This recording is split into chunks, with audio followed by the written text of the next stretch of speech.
Watu ya nyumbani. Si hapa ni nyumbani. Si mimi ni kiana cha Mwale.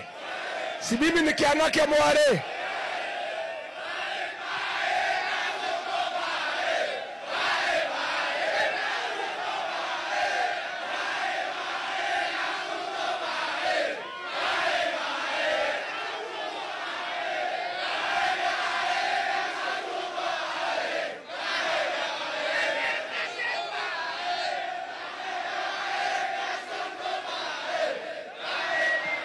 Kasongo hadi asiende.